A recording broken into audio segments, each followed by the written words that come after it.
Hey friends, so today is Monday. I am starting my 5th week of med school classes, and this week we start ethics. So we already have a bunch of pre-work to do for ethics, but it's really nice because we don't really have a lecture. As long as we watch the videos and read all of the articles before class, that's technically our lecture. We can do it on our own time. And then we only have 2 hours of in-class, which is going to be just group discussion, which is a lot more fun than sitting and listening to a lecture. So I can watch the lectures beforehand on double speed, triple speed if I want to, and actually engage in class. But I also have basic doctoring this week, so that'll take up time as well on Tuesday and Wednesday. And I also have my histology final exam on Friday. And I have to start packing because on Saturday, I'm starting my really, really long drive down to my apartment and down to my school. So I'll take you guys with me, but first we gotta get through this week. Just finished our first class of ethics, and it was actually honestly pretty fun. We had 2 hours of discussion. We had two professors in our small group with about around 5 to 6 other students in there. So we all had the chance to speak our mind. We just discussed some cases, example cases of uncomfortable decision-making situations. One was a patient with COVID, and then another one had to do with a kidney transplant. And that one was pretty interesting because what happened was, and again, this is just like a made-up case. You have a father who needs a kidney transplant, and the son is tested to be a donor for that kidney, and it turns out that although the kidneys are compatible, the results come out that the father and the son are not genetically related, so that means the father is not the biological father. And in that case, what do you do? Do you tell the son? Do you tell the father?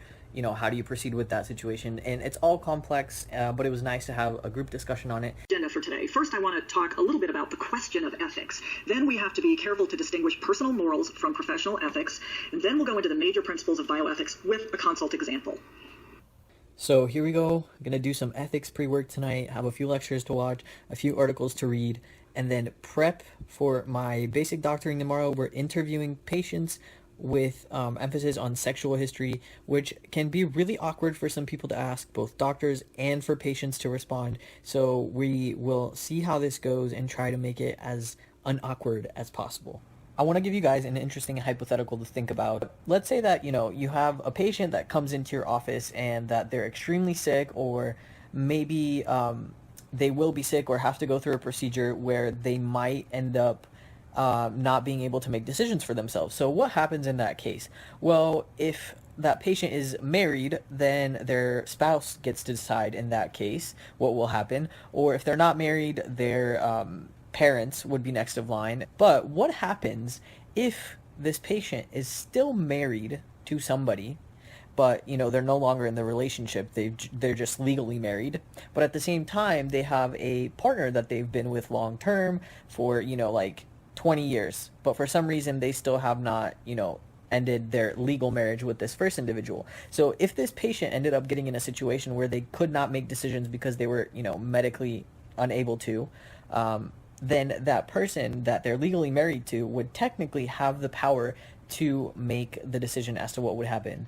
And the person that they've been with in a relationship for over 20 years would not have the legal power, unless you signed a document that gave them power of decision making. So it's just things that are so interesting that we don't think about, and that might not impact us on a daily basis, but when they do all of a sudden, then you're like, wow, I never thought about this, that somebody could end up making a decision for me just because we legally are married.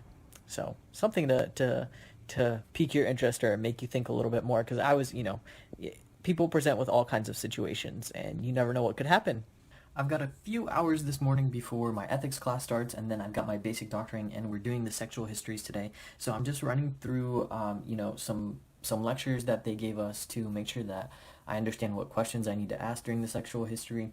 And it's pretty detailed, and we have to do all of this in the span of, I think, 5 minutes, and we have 8 different actor patients or standardized patients.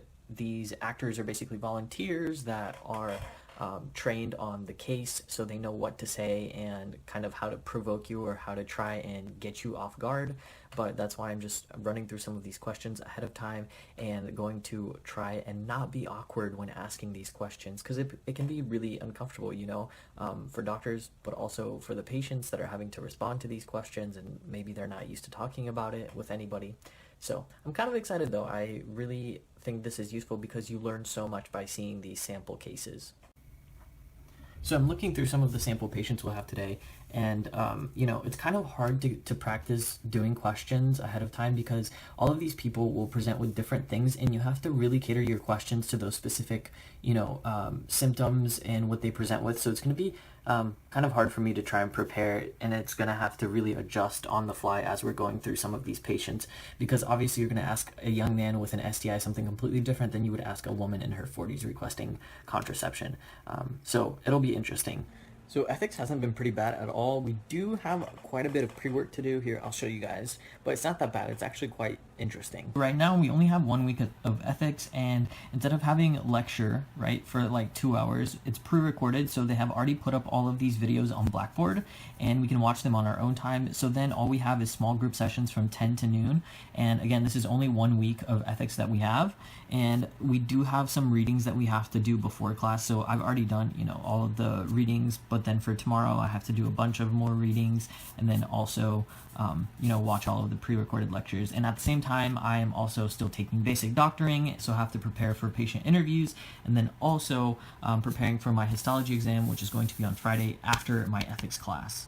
What I would say is the hardest thing right now is not all of the classes. Like ethics is quite simple and straightforward, but it's just having to balance everything. So having to balance the ethics pre-work, having to balance the basic doctoring pre-work, having to balance studying for histology, packing for my move, picking up my suit, making sure, everything's sorted out at my apartment where I'm going to move to, and preparing for next week our in-person orientation. So all of these things combined together just really add up at the end of the day. But if you separate them one by one, it's not that difficult. So it's a matter of balance.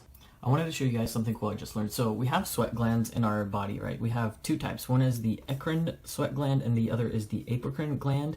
And one of them is found basically everywhere, and then the apocrine is only found in specific places. So you can see the eccrine is found, they work with body temperature control, electrolytes, excretion of urea and lactic acid, and they're not associated with hair follicles, and we can find them in almost anywhere.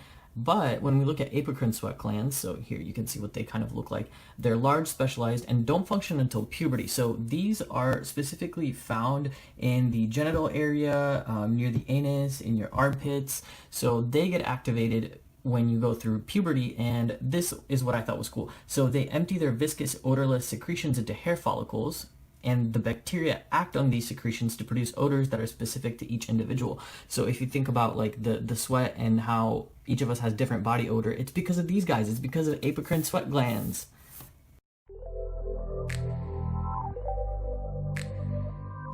We're taking a little break in between the patient history interviews, and honestly, sexual history can be very difficult. In one of the first cases, we had an actor patient that presented with some domestic abuse, and it makes it so difficult to ask some questions and try and probe but be respectful and try to help them but not push them. But I think it's an invaluable experience to do this now and get this experience now rather than experience something like this for the first time in clinic and not knowing what to do. So I'm finding these patient interview sessions super amazing, and all of the professors give great feedback, so it's fun, plus it's nice rather than just sitting in front of a computer and memorizing biochemistry. And liability and ethical concepts. Then we're going to do another ethics and context exercise, and then we're going to wrap up. And I know that these lectures can get a little long, so I got the timestamps here, so feel free to watch each of these sections individually. They're each sort of their own little discrete thing. All right, we're on a time crunch. I have 2 hours until my ethics class starts, so let's go pick up this suit, and hopefully it turned out just fine, so we don't need any more adjustments. Let's go.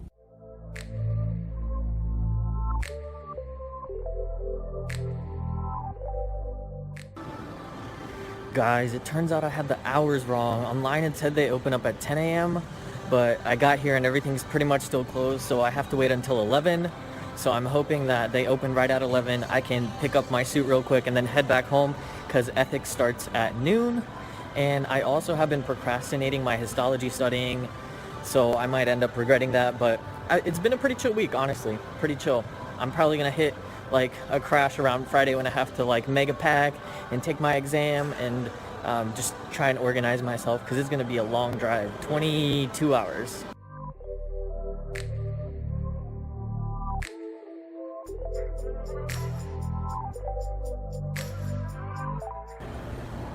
I got it, guys.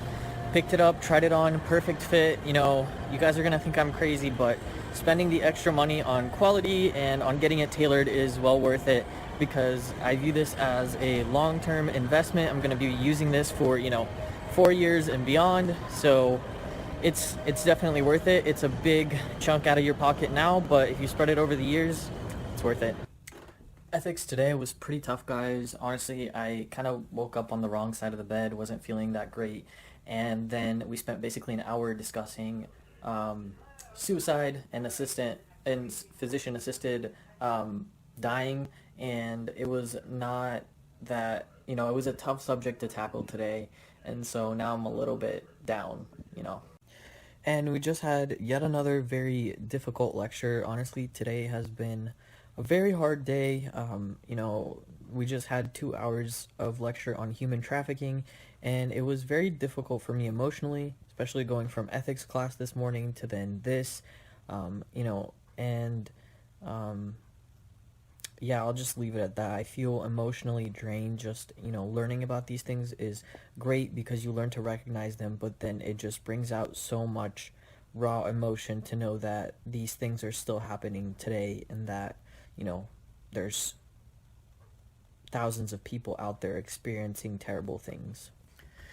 Good morning, guys. So I'm up early to do my histology studying, but I wanted to mention something. So yesterday in ethics class, a professor was asking me about something, and I said, I did this presentation a while ago about something, and it's on YouTube if you want to watch it ever. And, I wasn't expecting anything of it. I just wanted to move on from the conversation. I don't like bringing attention to myself. But then this morning I get an email, and he's like, I watched your video, and I thought you did great, and blah, blah, blah, blah, blah. And I just was like, these people are not only professors, but they're physicians. They have patients to deal with. They have, COVID to deal with. But they found the time to sit down and watch a presentation that I did a while back. And I just thought that was so touching and so, just so nice to know that they actually care, even though I'm just a student in my 6th week of medical school. And I also woke up super early to do the pre-work for ethics, and we have these articles that we need to read, and I noticed that one of them was a duplicate. It wasn't the right article, so I sent them an email at 6 a.m. and I was like, hey, I think this is the wrong article. Can you, please upload the correct one so we can read it before class? And within 20 minutes, like at 6:20, they had already fixed everything, uploaded the correct article. So I'm just super impressed with the amount of care that they put into teaching and just everything related to the students.